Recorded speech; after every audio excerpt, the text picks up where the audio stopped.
4:30 मला म्हणजे बोलवण्यात आलं की चला तुमची इथं सत्कार करण्यात आला आहे. आणि मी जेव्हा लोकांना बघितले, बापरे इतक्यात एवढी लोक जमा झाली. दादाला म्हणत होते बापरे किती लोक आले म्हणून. आणि आता थोडक्यात माझा प्रवास सांगायचं म्हटलं तर 11 महिन्या म्हणून फक्त येस सर म्हणायचं असते. त्यामुळे मला बोलण्याची सवय पूर्ण कमी झाली आहे. बिकॉज आर्मी असंच आहे की त्याच्यावरच चाललेलं आहे. जेव्हा युद्धाचं काळ होते त्यावेळेला कुणाला आपल्याला एक्सक्यूज देता येत नाही, मला इकडे जायचं तिकडे जायचं, आपण फक्त येस सर म्हणायचं असते आणि तिथं उपस्थित राहायचं असते. त्यामुळं ट्रेनिंग ही त्याच्यासाठीच होती.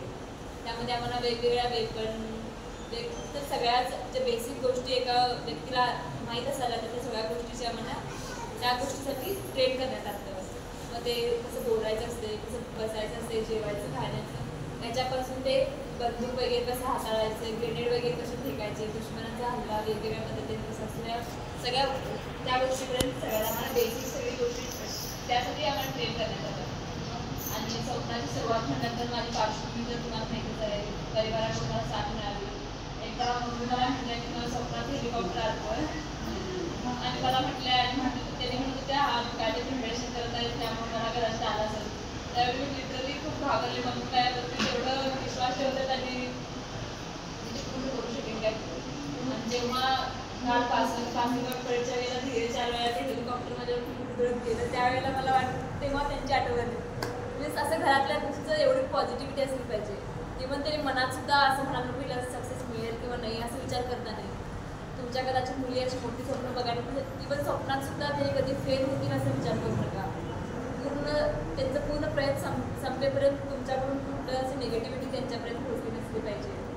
आणि पूर्ण ट्रेनिंग पिरियडमध्ये सुद्धा माझी मुलगी तिथं होती आणि त्यांचं कदाचित मानसिक ते पॉझिटिव्हिटी मला मिळाली असेल त्यामुळे मी सक्सेसफुल ते ट्रेनिंग कम्प्लीट करू शकते.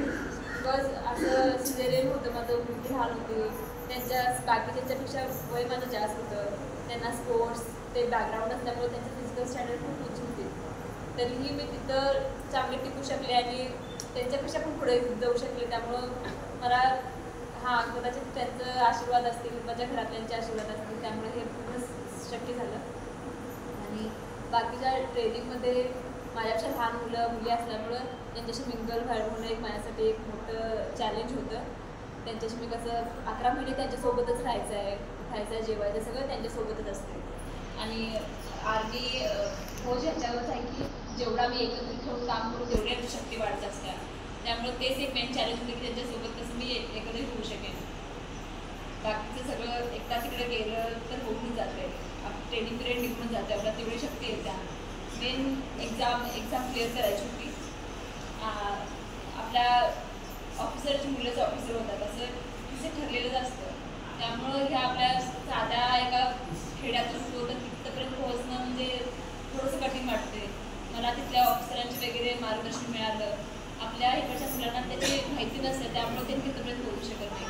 आणि जास्त करून तिथं इंग्लिश बॅकग्राऊंड कम्युनिकेशन स्किलचं थोडं एक्सपेक्टेशन खूप हाय असतात. त्यामुळं आपल्या मुलं तिथं धाडस करू शकत नसतील मे बी.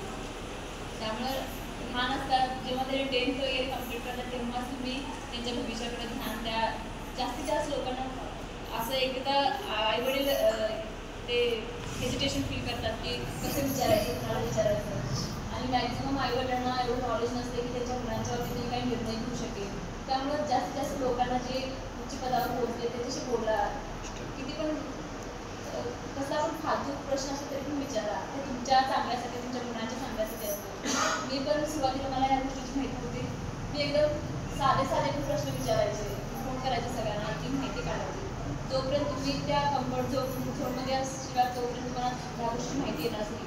त्यामुळे तुम्हाला कुणाला भेटते तुमच्या आईवडिला मुलांच्या बाबतीत काय पण प्रश्न असतील तर त्यांच्या शिक्षकांशी बोला. जी तुमच्या ओळखीचे जे मोठ्या पदावर आहे जे शिकलेले आहेत त्यांना विचारा. हेच मला सांगायचं आहे. बाकी एकदा एक्झाम करून झाली की ट्रेनिंग